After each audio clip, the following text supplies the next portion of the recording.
Good morning, students. Today we are to discuss about the product of two vectors.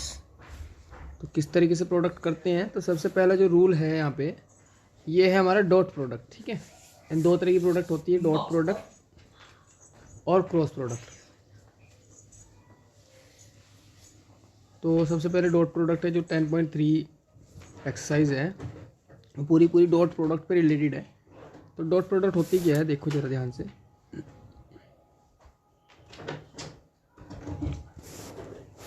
Dot product में suppose that दो vector हैं, ए vector और B vector.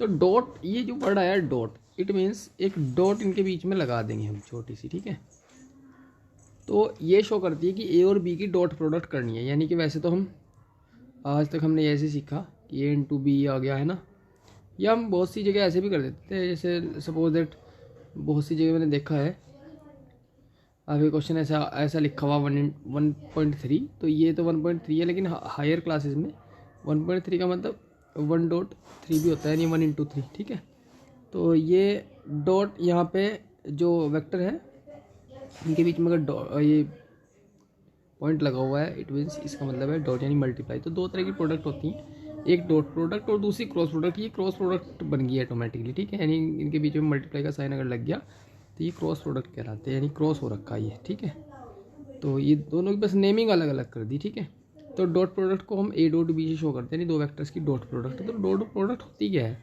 मैं आपको बता देता हूँ। सपोज दैट मेरे पास दो वेक्टर है, एक वेक्टर ये कर दिया मैंने और यहाँ से दूसरा वेक्टर ही खींच दिया। ठीक है, दो वेक्टर हो गए। पहले वाले वेक्टर को मैं वेक्टर ए का नाम दे रहा हूँ और दूसरे वाले को दे रहा हूँ वेक्टर बी का नाम। ठीक है, इनके बीच का एंगल थीटा है। क्या है? थीटा। ठीक, तो जो हमारा मेन फॉर्मूला आता है ए डॉट बी, यानी ए डॉट बी अगर निकालना है तो सीधा सा हमारा फॉर्मूला है कि हम दोनों वेक्टर्स के मैग्नीट्यूड्स की मल्टीप्लाई कर दें और साथ में कॉस थीटा, यानी थीटा का जो इनके बीच का एंगल है थीटा, उसके कोसाइन से मल्टीप्लाई कर दें, तो उन दोनों वेक्टर्स के बीच डॉट प्रोडक्ट इस फॉर्मूले से निकल जाती है। ठीक है, क्लियर ना? चलिए मैं रफ कर देता हूँ इसे। तो मैं कुछ फिगर्स बना रहा हूँ किस तरह से थीटा आता है। तो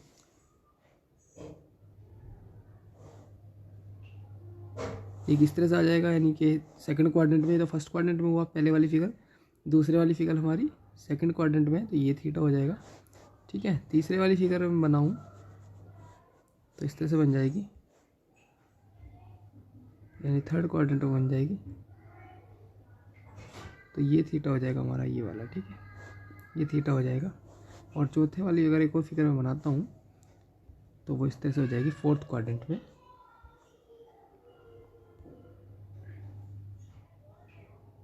इनके बीच का एंगल जो है वो इस तरह से डिफाइंड हो जाएगा थीटा करके। ठीक है, ये चार फिगर मैंने बनाए, तो थीटा कुछ भी हो सकता है। चलिए इसके बाद बात करते हैं कि डॉट प्रोडक्ट से रिलेटेड कुछ ऑब्जर्वेशंस हैं, उन ऑब्जर्वेशंस के बारे में बात करते हैं। तो सबसे पहले ये है कि ए डॉट, यानी दोनों, जब किसी दो वेक्टर्स का हम डॉट प्रोडक्ट निकालते तो वो हमेशा जो है वो एक रियल नंबर आएगा। क्या आएगा? रियल नंबर आएगा, रियल नंबर से बिलोंग करेगा। बिलोंग का साइन लगा देता हूँ। यानी कि जब भी दो वेक्टर्स की डॉट प्रोडक्ट करते हैं तो वो एक स्केलर क्वांटिटी होती है। क्या होती है? Scalar quantity. ध्यान रखना, यानी दो वेक्टर्स की अगर डॉट प्रोडक्ट कर दिया आपने तो वो एक स्केलर क्वांटिटी बन जाएगी। ठीक है, और स्केलर क्वांटिटी यानी रियल नंबर वो बन जाएगा। ठीक है, सेकंड है,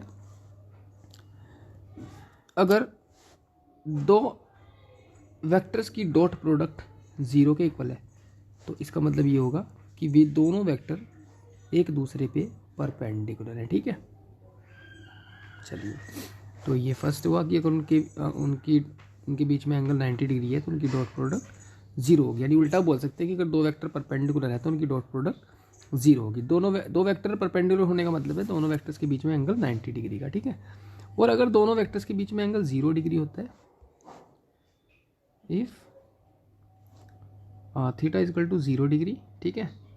तो ए डॉट बी जो है किसके इक्वल आ जाएगा, mod of A into mod of B के इक्वल आ जाएगा, यानी कि दोनों के मैग्नीट्यूड के मल्टीप्लाई के इक्वल आ जाएगा। कोस थीटा हट जाएगा, क्यों हटा कोस थीटा, क्योंकि कोस 0 की वैल्यू 1 होती है, ठीक है। चलिए, तो एक रूल ये आ गया हमारा। फोर्थ रूल हमारा आता है कि दो वेक्टर्स एक वेक्टर है और उसकी डॉट प्रोडक्ट इसी वेक्टर में, सेम वेक्टर में करता हूँ, तो ये हमेशा क्या देगा, हमारा इस वेक्टर के मैग्नीट्यूड के स्क्वायर के इक्वल हो जाएगा। तो this is the formula, very important formula, ठीक है। ये हमारा आ जाएगा, क्यों आ जाएगा, क्योंकि किसी भी वेक्टर का खुद के वेक्टर से जो एंगल होता है वो 0 डिग्री होता है। तो फॉर्मूला जो बनेगा हमारा ये तो बनेगा, अभी मैंने बताया था A dot B is equal to mod of A mod of B, है ना, magnitude of A magnitude of B. अब बी की जगह मैं ए लिख देता हूँ, तो क्या बन जाएगा, मैग्नीट्यूड ऑफ ए का होल स्क्वायर, ठीक है। तो ये इसी फॉर्मूले से आया, यानी थर्ड वाले रूल से। अगर दो वेक्टर्स के बीच में, यानी कि तीन कंडीशन मैंने बताई। अगर थीटा हमारा 90 डिग्री है तो ए डॉट बी किसके इक्वल होगा, 0 के इक्वल होगा। अगर थीटा हमारा 0 डिग्री है तो ए डॉट बी दोनों के मैग्नीट्यूड के मल्टीप्लाई के इक्वल होगा। और theta is equal to pi है, यानी 180 है, तो ए डॉट बी हमारा minus mod of A mod of B के इक्वल होगा। क्लियर ना, ए डॉट बी हमारा minus mod of A mod of B के इक्वल होगा, क्योंकि कॉस 180 की वैल्यू -1 होती है, ठीक है। खैर, ये तो रिजल्ट्स थे हमारे ए डॉट बी वाले फॉर्मूले के अकॉर्डिंग। हमारा जो फिफ्थ केस आता है वो ये है कि आई डॉट आई यानी कि आई क्या होता है, unit vector in the direction of x axis. I dot आई की वैल्यू हमेशा 1 होती है, ठीक है। ऐसे ही जे डॉट जे की वैल्यू भी हमेशा 1 होती है, क्यों, क्योंकि आई के बीच का एंगल होता है 0 डिग्री, और 0 डिग्री होगा तो फॉर्मूला क्या बनेगा, अगर मैं सिंपल सी बात, अगर मैं फॉर्मूला बताऊँ 0 डिग्री वाला, यानी कि अगर थीटा इक्वल तो 0 डिग्री है, तो यहाँ पे अभी मैंने फॉर्मूला बताया कि ए डॉट बी जो है वो mod of A mod of B के इक्वल होगा, ठीक है। तो यहाँ पे अगर आई डॉट आई की बात करता हूँ, आई डॉट आई यानी आई कैप, तो ये क्या बन जाएगा, आई कैप का मोड और आई कैप का मोड। अब आई एक यूनिट वेक्टर है तो 1 × 1 आ जाएगा, तो किसके इक्वल आ जाएगा, 1 के इक्वल आ जाएगा। तो सिंपल सी बात है, आई डॉट आई हमेशा 1 के इक्वल आएगा, ठीक है। तो सिंपली फॉर्मूले बन गए, I dot I is equal to 1, J dot J is equal to 1 और के डॉट के इजकल टू 1, यानी कि 3 फॉर्मूले बन गए हमारे कि आई की डॉट प्रोडक्ट 1, जे की डॉट प्रोडक्ट 1, के की डॉट प्रोडक्ट 1।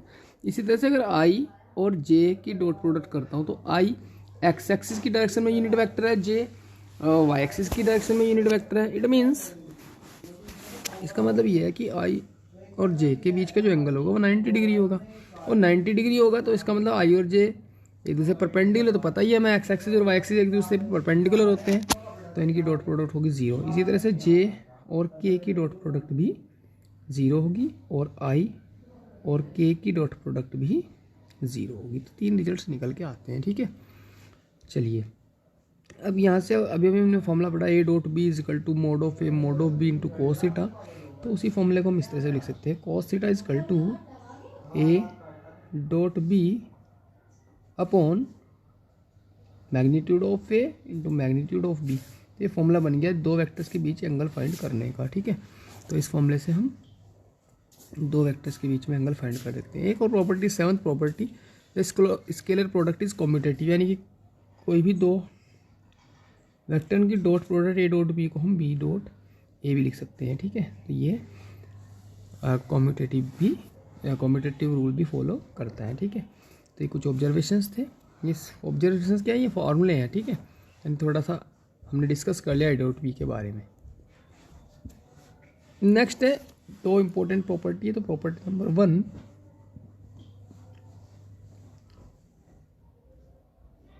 कि डॉट प्रोडक्ट में यानी कि वेक्टर्स में डिस्ट्रीब्यूटिव लॉ फॉलो होता है स्केलर प्रोडक्ट का जो डिस्ट्रीब्यूटिव लॉ फॉलो होगा ओवर एडिशन, यानी कि हम ए डॉट बी प्लस, यानी कि 3 वेक्टर है हमारे पास, तो हम ऐसे कर सकते हैं A dot B plus A dot C. Simple, A dot B plus A dot C, ठीक है।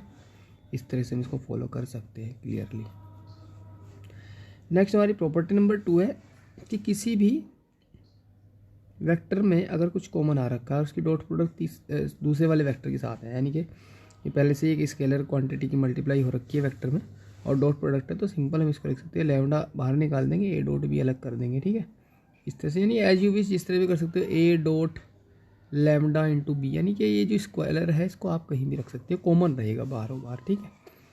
तो दो प्रॉपर्टी हैं ये, डिस्ट्रीब्यूटिव लॉ और एक ये स्केलर से किसी भी डिफरेंट स्केलर से मल्टीप्लाई करें तो ये रूल बनता है हमारा, ठीक है। नेक्स्ट हमारा टॉपिक आता है projection of A vector on line. Projection of A vector on line, तो 4 फिगर मैंने बनाई है यहाँ पे। प्रोजेक्शन मतलब होता है परछाई एक किस्म से, यानी कि समझो कि ये हमारी हॉरिजॉन्टल लाइन है, यानी अर्थ है, सिंपल सी बात है, अर्थ है यहाँ, और जो सन है वो हमेशा किसी ऑब्जेक्ट के सर पे है, यानी कि ठीक 12 बजे की बात कर रहा हूँ, 12 बजे जो सन है, गर्मी की बात कर रहा हूँ, समर में 12 बजे जो सन होता है वो बिल्कुल वर्टिकल होता है, बिल्कुल जहाँ भी आदमी खड़ा है उसके सर पे दिखाई देगा, बिल्कुल ठीक ऊपर। सपोज दैट ये एक पेड़ खड़ा है, ट्री है, तो सन यहाँ होगा, अगर सन यहाँ होगा तो इसकी जो जो परछाई होगी, जो शेडो होगी, वो यहाँ पे बनेगी, इसके पैर में डॉट की तरह बनेगी, बिंदु टाइप, ठीक है। अगर मैं इस पेड़ को थोड़ा सा झुका देता हूँ, थोड़ा सा झुका देता हूँ, यानी कि इस तरह से कर देता हूँ, इस पेड़ को ऐसे कर देता हूँ, तो सन यहाँ है फिलहाल, ठीक है। तो इसकी परछाई यहाँ तक पड़ेगी, यानी कि दिस इज द परछाई, दिस इज द सॉरी परछाई बोल, दिस इज द शेडो, ये यहाँ से यहाँ तक शेडो पड़ेगी, ठीक है, इतनी हिस्से में। तो ये शेडो ही ये समझो कि प्रोजेक्शन है, यानी कि सिंपल सी बात है कि मैंने एल लाइन खींच दी यहाँ पे, क्या खींच दी, एल लाइन खींच दी। ये एल लाइन है, ध्यान से देख लेना, और ये ए बी एक पेड़ समझो, तो इसकी परछाई जो पड़ेगी वो कहाँ तक पड़ेगी, ए सी, यानी ए सी इज द परछाई। तो यहाँ पे जो शेडो है, ए बी की शेडो ए सी बन रही है, तो ए सी को हम प्रोजेक्शन बोलेंगे, ठीक है। क्या बोलेंगे, ए सी को प्रोजेक्शन। तो projection of A B on line L, ऐसे बोलेंगे, ए सी जो है, A C is the projection, is the projection of A B on line L, ठीक है। तो बहुत सारे मैंने यहाँ पे बना दी थीटा, जैसे अभी 4 फिगर बनाई थी, बिल्कुल इसी तरह से। जब थीटा 0 90 बीच में नहीं, फर्स्ट क्वाड्रेंट में तो ये फिगर, सेकंड क्वाड्रेंट में हो ये फिगर, थर्ड क्वाड्रेंट में ये फिगर, फोर्थ क्वाड्रेंट में ये फिगर, ठीक है। चारों फिगर यहाँ पे मैंने क्रिएट कर दी। तो आप लोग इसको ढंग से समझ लेना प्रोजेक्शन को। प्रोजेक्शन निकलता कैसे है, प्रोजेक्शन निकलता कैसे है, देखो चलो यहाँ ऑब्जर्वेशन से बता दूंगा प्रोजेक्शन का फॉर्मूला क्या है निकालने का। लिखा हुआ है, first point is that if P is the unit vector along A line L, यानी कि एक लाइन एल है, मैं एक लाइन बना देता हूँ एल, ये लाइन है एक एल, ठीक है। और यहाँ से पी एक यूनिट वेक्टर निकाल दिया, ठीक है, थोड़ा छोटा कर लेता हूँ, ये एक मैंने यहाँ से पी वेक्टर निकाल दिया, यूनिट वेक्टर है, ठीक है, ये पी यूनिट वेक्टर है और ये लाइन एल है, ठीक है। Then the projection of vector A on the line L, अच्छा सॉरी, ये यूनिट वेक्टर यहाँ नहीं है, ये लाइन एल के अलोंग है, यानी कि ये यहाँ पे है, ठीक है, यूनिट वेक्टर है, हमेशा एल लाइन के अलोंग यूनिट वेक्टर लेंगे भी, ये वेक्टर ए है। तो वेक्टर ए का प्रोजेक्शन ये होगा, और किस पे होगा, लाइन एल पे। तो वो किससे डिनोट होगा, vector A dot P cap से, यानी कि जिसका प्रोजेक्शन होगा वो कम्प्लीटली वेक्टर में होगा, डॉट प्रोडक्ट, और जिसके ऊपर प्रोजेक्शन, जिस लाइन के ऊपर प्रोजेक्शन होगा उसे कैप में ले लेंगे, यानी उसकी डायरेक्शन में यूनिट वेक्टर लेना है, तो वो प्रोजेक्शन का फॉर्मूला है, सिंपल सी बात है, ठीक है। तो मैं दूसरी एक फिगर बना देता हूँ, दूसरी एक फिगर क्रिएट कर देता हूँ आपको। Suppose that this is the vector, और एक अनदर वेक्टर बनाता हूँ, छोटा बना दो, फिर प्रोजेक्शन में दिक्कत आएगी यहाँ पे, ठीक है।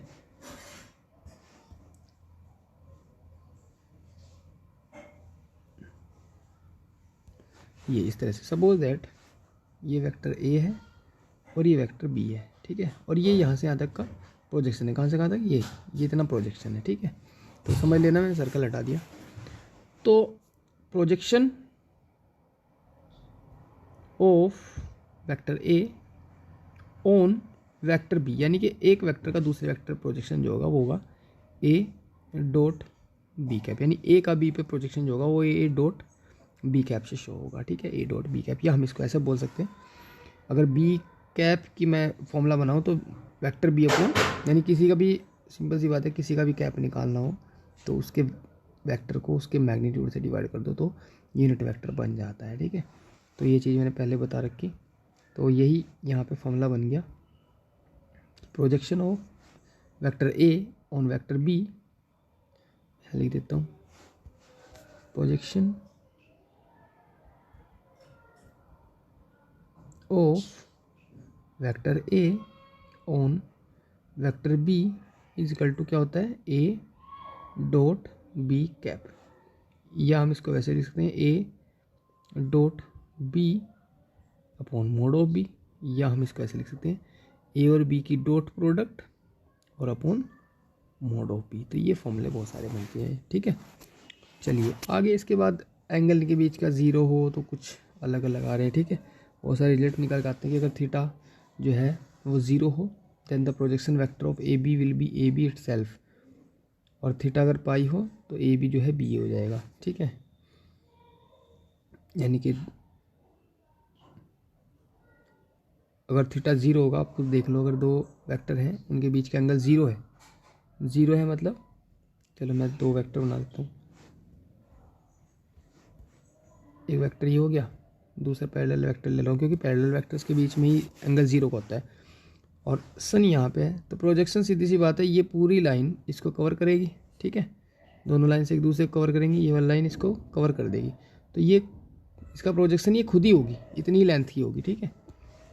तो सीधी बात है, अगर थीटा ज़ीरो है तो उसका प्रोजेक्शन वो खुद ही होगा, ठीक है। इसके बाद में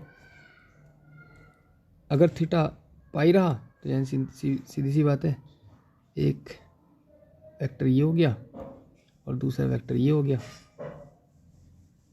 यहाँ से जॉइन करा देता हूँ मैं, यहाँ जॉइन कराता हूँ, ये यहाँ पे ओरिजिनेट, इसका ओरिजिन पॉइंट है, एक वेक्टर इधर एक वेक्टर इधर, इनके बीच का एंगल पाई, तो सीधी सी बात है इसका प्रोजेक्शन जो होगा वो इस पे इसका नेगेटिव होगा, बिल्कुल, ठीक है। नेगेटिव, या नेगेटिव ए बी का प्रोजेक्शन माइनस बी ए हो जाएगा, क्या हो जाएगा, माइनस बी ए। चलिए ऐसे एंगल डिफरेंट एंगल्स पे रिजल्ट बनाए हुए हैं, ठीक है। चलिए अच्छा, एक और चीज़ है इसमें, लास्ट पॉइंट रिमार्क लिख करके लिखा हुआ है, ये लिखा हुआ है कर ये डायरेक्शन एंगल्स के बारे में बताया था। अगर कोई वेक्टर ए है और इसके कंपोनेंट्स में रखे A one I cap plus B one J cap plus C one K cap, ठीक है। तो और अल्फा बीटा गामा इसके डायरेक्शन एंगल्स हैं, ठीक है। तो cos alpha equal to A dot I cap upon mod of A mod of I, ये तो बनेगा यानी एंगल वाला फॉर्मूला, ठीक है। ये वाले तीनों फॉर्मूले बनेंगे, ठीक है, डायरेक्शन एंगल्स कह रहे तो क्वेश्चन में समझ में आ जाता है, इसमें ज़्यादा कोई खास बात नहीं है, ठीक। तो ए डॉट आई का मतलब सीधी सी बात है, अगर इस वेक्टर की आई के साथ डॉट प्रोडक्ट करेंगे तो आई के साथ मिलके बच जाएगा, वरना जे के साथ और के साथ तो ज़ीरो हो जाएगा, तो ये आ जाएगा ए वन आई डॉट आई, ठीक है। तो सिंपल सी बात है, तो वन हो जाएगा, सिर्फ ए वन बचेगा। तो यहाँ पे अगर डायरेक्ट बात करूँ कि कोस अल्फ़ा का ये फॉर्मूला लगाऊँ तो ये किसके इक्वल हो जाएगा, A one upon mod of A. Cos beta किसके इक्वल हो जाएगा, सेकंड वाले, क्योंकि जे डॉट जे बचेगा, तो A dot upon mod of A. Cos gamma किसके इक्वल हो जाएगा, ए three upon mod of A, ठीक है। इसको थोड़ा सा और अच्छे समझते हैं, मैं समझा रहा हूँ इसको।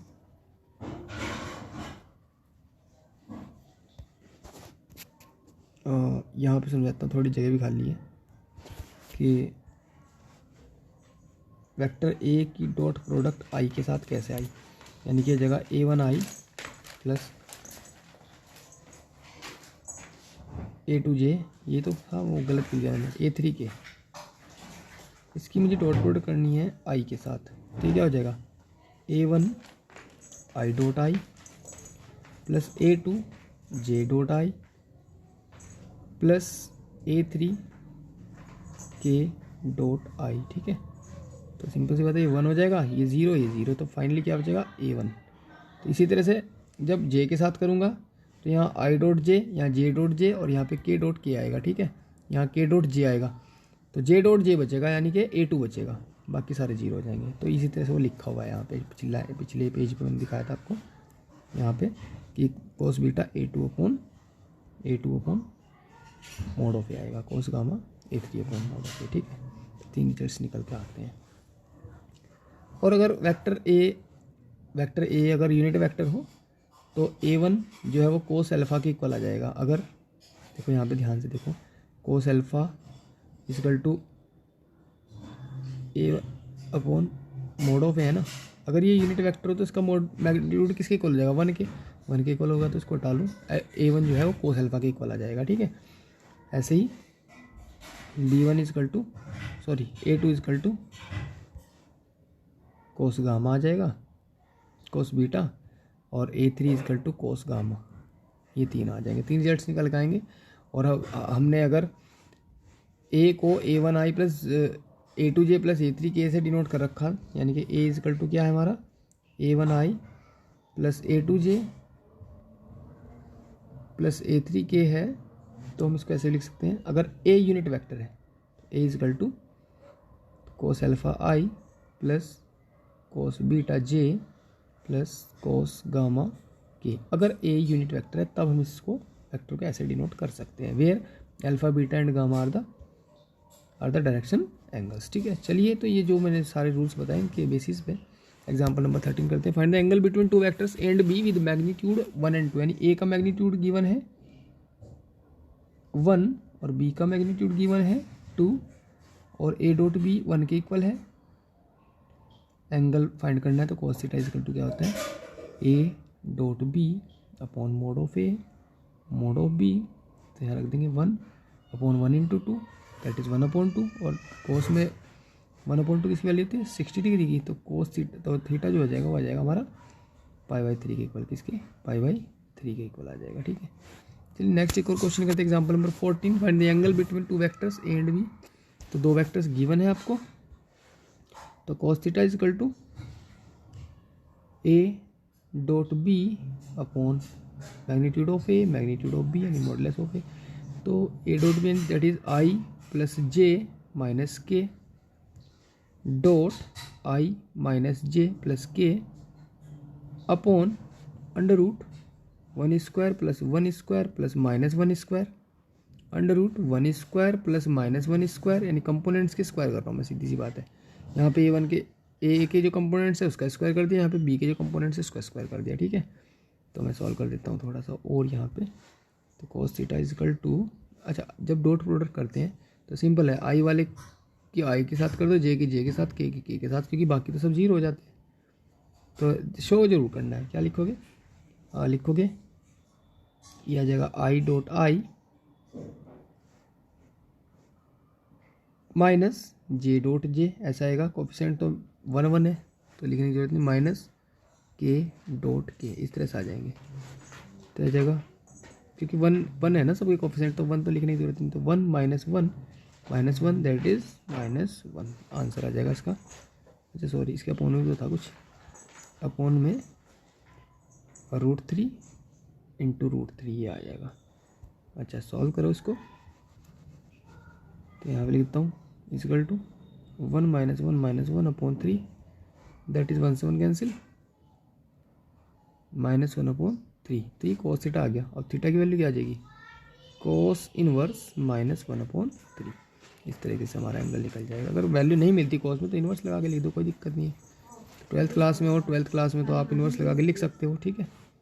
नेक्स्ट एग्जाम्पल नंबर 15 कि 2 वेक्टर हैं ए और बी, और प्रूफ करना है a प्लस बी और a माइनस बी दोनों परपेंडिकुलर। तो 2 वेक्टर्स अगर परपेंडिकुलर हमें शो करने तो दोनों की डॉट प्रोडक्ट 0 आनी चाहिए।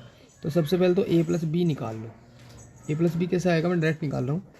5 और 1 6 आई आ जाएगा, -j plus 3j plus 2j आ जाएगा, और -3 के -5 के -8 के आ जाएंगे, ठीक है। ऐसे ही a माइनस बी अगर मैं निकालता हूँ तो 5i minus I that is 4i minus J, और 3j भी माइनस का हो जाएगा तो माइनस 4j, माइनस 3k, और ये पॉजिटिव 5 के आ जाएगा तो प्लस के 2 के आ जाएंगे। अब क्या करेंगे, a प्लस बी और a माइनस बी की डॉट प्रोडक्ट करना। डॉट प्रोडक्ट करते ही 6 4 जा 24 आई डॉट आई बनेगा, माइनस 2 4 जा 8 जे डॉट जे बनेगा, ठीक है, और माइनस 8 2 जा 16 के डॉट के बनेगा, ठीक है। ये शो करना है जरूर कि के डॉट के क्या हमने, तो जगह 24 into 1 minus 8 into 1 minus 16 into 1, इससे शो हो जाता है पूरा। तो जगह 24 minus 8 minus 16 that is 0। It means दोनों वेक्टर आपस में परपेंडिकुलर लिख देना, हैंस करके A plus B vector is perpendicular to A minus B vector, ठीक है। चलिए नेक्स्ट क्वेश्चन करते हैं, example number 16। Find the projection of vector this on the vector this, यानी ए का बी पे प्रोजेक्शन निकालना है। तो लिख देंगे सॉल्यूशन में, projection of A on B, अभी अभी फॉर्मूला बताया था, क्या था, ए डॉट बी, जिस पे प्रोजेक्शन होता है उसी का हम मैग्नीट्यूड निकालते। तो ये आ जाएगा 2i plus 3j plus 2k dot product i plus 2j plus k upon under root, जो b के कंपोनेंट्स हैं उनका स्क्वायर कर दो, 1 का स्क्वायर प्लस 2 का स्क्वायर प्लस 1 का स्क्वायर, ठीक है। तो मैं डायरेक्टली लिख रहा हूँ, आपको सॉल्व खुद कर लेना, ठीक है। तो आ जाएगा 2 1 जा 2, 2 3 जा 6 प्लस के, और प्लस के 2 1 जा 2 अपॉन अंडर रूट 4 5 6 रूट 6, ठीक है। तो सॉल्व करेगा जाएगा 6 2 8 और 2 10 अपॉन रूट 6, ठीक है। आ जाएगा रूट 6 से आप इसको रेशनलाइज कर सकते हैं, क्योंकि डिनोमिनेटर में रूट नहीं छोड़ा करते, ठीक है, उसको नोमिनेटर में ले आना चाहिए। तो जगह 10 रूट 6 अपॉन 6 कैंसिल होके 5 अपॉन 3 रूट 6 यूनिट, इतनी यानी कि उसकी शेडो है, सीधी सी बात है। वेक्टर ए की वेक्टर बी पे शेडो इतनी पड़ेगी, ठीक है। चलिए example number 17। Find A minus B, two vectors A and B are such that mod of A 2 mod of B, यानी ए का मैग्नीट्यूड है वो 2 है, बी का जो मैग्नीट्यूड है वो 3 है, और A dot B equal to 3 4 है। हमें ए माइनस बी मॉडुलस में निकालना है। तो हमारे पास ये है, मैं क्या करता हूँ, इसका होल स्क्वायर निकालता हूँ, क्योंकि इसको सॉल्व करना मुश्किल है। अभी अभी हमने फॉर्मूला पढ़ा था, A dot A equal to mod of A का होल स्क्वायर। तो ये चीज़ ये लिखी है, तो मैं इसको क्या लिख सकता हूँ कि A minus B vector dot product A minus B, A minus B, इस रूल से, ठीक है। जो भी रूल लिखा है हमें लिख देना, since A dot A equal to mod of A का होल स्क्वायर, ठीक है। अब इसकी प्रोडक्ट कैसे करेंगे, ए की ए में ए डॉट ए डिस्ट्रीब्यूटिव हो जाएगा, माइनस ए डॉट बी, फिर माइनस बी डॉट ए, फिर minus minus plus B dot B. यहाँ पे क्या हो जाएगा, ये ए का होल स्क्वायर हो जाएगा, माइनस ए डॉट बी को ए डॉट बी रहने दो, इसको माइनस बी डॉट ए को ए डॉट बी लिख सकते हैं, क्योंकि कम्यूटेटिव लॉ फॉलो होता है, ठीक है। प्लस यहाँ पे मोड ऑफ बी का होल स्क्वायर आ जाएगा। तो ये आ जाएगा ए डॉट बी का whole square minus A dot B add होकर 2 इंटू ए डॉट बी आ जाएगा, ठीक है, प्लस मोड ऑफ बी का होल स्क्वायर। बस इन तीनों की वैल्यू गिवन है। ये है 2 का square minus 2 into A dot B की वैल्यू है 4 और प्लस 3 का स्क्वायर, ठीक है। तो डायरेक्टली आ गया यहाँ पे सॉल्व करके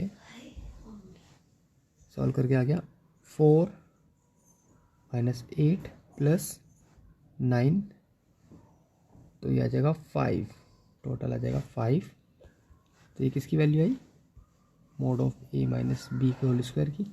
अब स्क्वायर हटा लो इसका, तो इसकी वैल्यू आ जाएगी plus minus 5। This is the answer, clear ना, plus minus 5। This is example 17 हो गया। Example number 18, if A is a unit vector, a unit vector है, यानी कि सीधी सी बात है ए का जो मैग्नीट्यूड है वो 1 के इक्वल होगा, ठीक है। ऑल्सो हमें ये चीज़ गिवन है, तो अभी भी मल्टीप्लाई करनी है ऐसे ही जैसे भी करी थी मैंने, एक्स माइनस ए की मल्टीप्लाई, वो भी डॉट मल्टीप्लाई, ठीक है, एक्स प्लस ए में करनी है, वो किसके इक्वल है, 8 के इक्वल है। मोड ऑफ एक्स की वैल्यू निकालनी है हमें, तो आ जाएगा x dot x plus x dot A minus A dot x minus A dot ए। तो मैं डायरेक्ट कर रहा हूँ जैसे अभी पिछले क्वेश्चन में करके दिखाया, ये हो जाएगा mod of X whole square, अच्छा इक्वल टू 8 भी रखना है, प्लस ये तो कैंसिल हो जाएंगे आई थिंक सो बिल्कुल, क्योंकि ये एक्स डॉट ए है, इसको नेक्स्ट लाइन में एक्स डॉट ए लिखूंगा मैं, क्योंकि ये डॉट एक्स को एक्स डॉट ए, ये कैंसिल हो जाएंगे, ये जाएगा मोड ऑफ ए का होल स्क्वायर इक्वल टू 8। यहाँ पे इसकी तो वैल्यू निकालनी है, ये गिवन है हमारा 1 का स्क्वायर इक्वल टू 8, 1 उधर जाके 9 हो जाएगा ये, तो मोड ऑफ एक्स का स्क्वायर जो आ जाएगा वो 9 के इक्वल आ जाएगा, और मोड ऑफ एक्स जो आ जाएगा वो किसके इक्वल आ जाएगा, 3 के इक्वल आ जाएगा। ठीक है, चलिए नेक्स्ट क्वेश्चन करते हैं। For any two vectors A and B we have always, ये प्रॉपर्टी भी है, ये फॉर्मूला आपको याद भी रखना है। ठीक है, ट्राइंगल इनइक्वालिटी, यानी सीधी सी बात है, एक वेक्टर ये हुआ, एक वेक्टर ये हुआ, एक ये हो गया, यानी कि ए वेक्टर है, ये बी वेक्टर, ट्राइंगल रूल है, तो ये क्या होता है हमारा ए प्लस बी।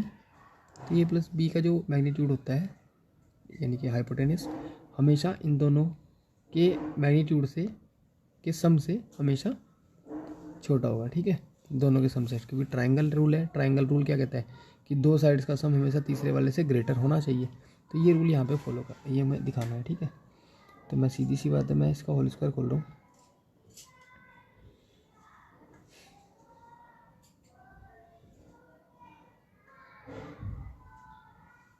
मैं ए प्लस बी का होल स्क्वायर खोल रहा हूँ, तो अभी भी खोला था मैंने, आपको दिखाया भी था, mod of A plus 2a dot B plus B का होल स्क्वायर, अभी इस तरह से आया था अभी, लेकिन पूरा सॉल्व करके दिखाना कैसा आया ये, ऐसे नहीं डायरेक्ट आइडेंटिटी खोल दी, डायरेक्ट नहीं खुलेगी आइडेंटिटी। इसके बाद मैं ऐसे लिखता हूँ a प्लस बी का whole square equal to mod of A का होल स्क्वायर, इसको लिख दूंगा 2 mod of A mod of B cos theta plus mod of B का होल स्क्वायर। अब मैं अगर कोस थीटा हटाता हूँ, क्योंकि कोस थीटा की वैल्यू क्या होती है, कोस थीटा की वैल्यू -1 से लेके +1 तक होती है। ठीक है, -1 से लेके +1 तक, ये सीधी सी बात है, कोस थीटा जो है, कोस थीटा हमेशा 1 से छोटा होता है, छोटा होता है या इक्वल होता है। अब कोस थीटा हमेशा 1 से छोटा होगा या इक्वल होगा, तो अगर मैं यहाँ से कोस थीटा रिमूव कर देता हूँ, तो ये पूरा का पूरा, सोच के देख लेना, पूरा का पूरा ऑटोमेटिकली ग्रेटर हो जाएगा। ठीक है, यानी अगर कोस थीटा की वैल्यू 1 रख देता हूँ मैं यहाँ पे, कोस थीटा की वैल्यू 1 रख देता हूँ, तो ये ऑटोमेटिकली ग्रेटर हो जाएगा इससे, क्योंकि ये तो खुद तो इसके इक्वल है ना, यानी कि अब ये पूरा, अब कोस थीटा अगर मैं सीधी सी बात है इसे भी मोड ऑफ ए से मल्टीप्लाई कर दूँ बोथ साइड, तो इधर भी हो जाएगी मोड ऑफ ए से मल्टीप्लाई, यानी कि इस तरह से कर सकता हूँ। देखो, अगर आपको ये वाला लाइन तो दिखाई दे रही होगी साफ साफ। ठीक है, मैं नेक्स्ट पेज पे करके दिखा रहा हूँ आपको, cos theta is less than equal to 1, मैं कोस थीटा में mod of A mod of B से मल्टीप्लाई कर रहा, तो इधर भी करनी पड़ेगी 1 में भी, तो ये आ जाएगा। इसके बाद मैं इधर मोड ऑफ ए ऐड कर रहा, मोड ऑफ ए का स्क्वायर इधर भी कर सकता हूँ, दोनों साइड करना पड़ेगा। इधर मैं मोड ऑफ बी का होल स्क्वायर ऐड कर रहा हूँ, इधर भी मोड ऑफ बी का होल स्क्वायर ऐड करना पड़ेगा। अब ये क्या बन गया, सॉरी ये क्या बन गया, ये बन गया हमारा अभी इसका whole square is greater than, और ये क्या बन गया हमारा मोड ऑफ ए, और 2 भी तो था शायद, 2 भी तो था, 2 यहाँ पे लगा देना स्टार्टिंग में, क्योंकि यहाँ 2 लगाया था तो दोनों तरफ लगाना पड़ेगा ना जब लगेगा। तो ये किसका बन गया, मोड ऑफ ए का square plus mod of B का square plus 2 into mod of A mod of B, तो mod of A plus mod of B का कंबाइन होल स्क्वायर बन गया। होल स्क्वायर हटा लीजिए इसके, तो आइडेंटिटी ये बन जाएगी हमारी less than mod of A plus mod of B. तो इस तरीके से हम शो कर सकते हैं। ठीक है, कोस थीटा, सब कुछ कोस थीटा डिसाइड करते हैं। ठीक है, तो एक बार ध्यान से समझ लेना इसे, किस तरह से किया मैंने एक बार और बता देता हूँ आपको किस तरह से किया। We have cos theta is less than equals to 1। ठीक है, यानी कि पिछले क्वेश्चन को आपको यहाँ तक ला के छोड़ देना है, यहाँ तक ला के छोड़ देना। ठीक है, अभी हमें पता नहीं चल रहा है, तो इक्वल है कि ये पूरा का पूरा अभी इसके इक्वल है। अब मैं अलग ही चीज़ ले रहा हूँ, cos theta is less than equals to 1। मैं इसमें क्या कर रहा हूँ, मैं 2 और mod of A mod of B से मल्टीप्लाई कर रहा, तो इसमें भी कर दूंगा। जब मैं इसमें करूँगा तो क्या आ जाएगा, 2 इंटू क्या आ जाएगा, 2 into mod of A mod of B. अब भी सही है। अब मैं इधर मोड ऑफ ए का whole square plus mod of B का होल स्क्वायर ऐड कर रहा, तो इधर भी करना पड़ेगा, प्लस मोड ऑफ ए का whole square plus mod of B का होल स्क्वायर। तो ये पूरा क्या बन गया, अभी पिछले क्वेश्चन में मतलब पिछले पेज में मैंने देखा था, ये पूरा किसके इक्वल है, mod of A plus B का होल स्क्वायर के।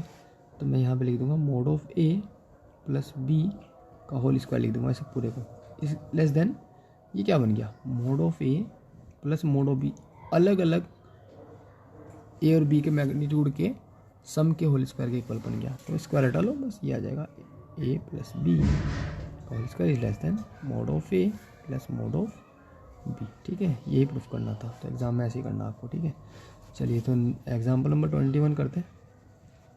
एग्जाम्पल नंबर 21 में क्या करें कि 3 पॉइंट्स कोलिनियर प्रूफ करने हैं। तो कोलिनियर प्रूफ करने के लिए सीधी सी बात है, A B plus B C equal to A C आना चाहिए। ठीक है, या फिर ए सी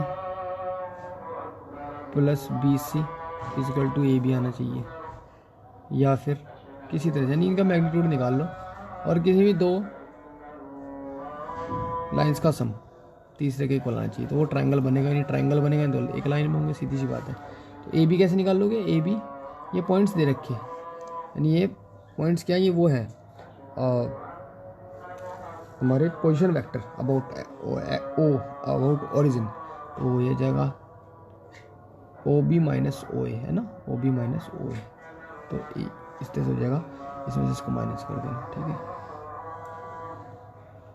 क्लियर ना, ओ बी माइनस ओ ए करके ए भी निकल जाएगा, फिर उसका मैग्नीट्यूड निकाल लेना। तो आई माइनस 2 ये 3i हो जाएगा, 2j माइनस 3j माइनस जे हो जाएगा, 3k minus 5k minus 2k हो जाएगा। इसके बाद ये तो वेक्टर ए भी निकला, वेक्टर ए बी का मोड निकाल लेना, ये लाइन ए बी निकलेगी, line A B is equal to mod of A B is equal to √3 का स्क्वायर प्लस -1 का स्क्वायर प्लस -2 का स्क्वायर √14 आ जाएगा। ठीक है, ऐसे ही आपको बी सी निकालनी है, ऐसे सी ए निकालनी है, 3 साइड का सम 2 साइड का सम तीसरे के इक्वल आना चाहिए, तो ये कोलिनियर हो जाएंगे, ये अपने आप कर देना आप। ठीक है, चलिए इसी के बेसिस पे आपके लिए होमवर्क है एक्सरसाइज नंबर 10.3, आपको ये करनी है 10.3। Okay students, have a nice day.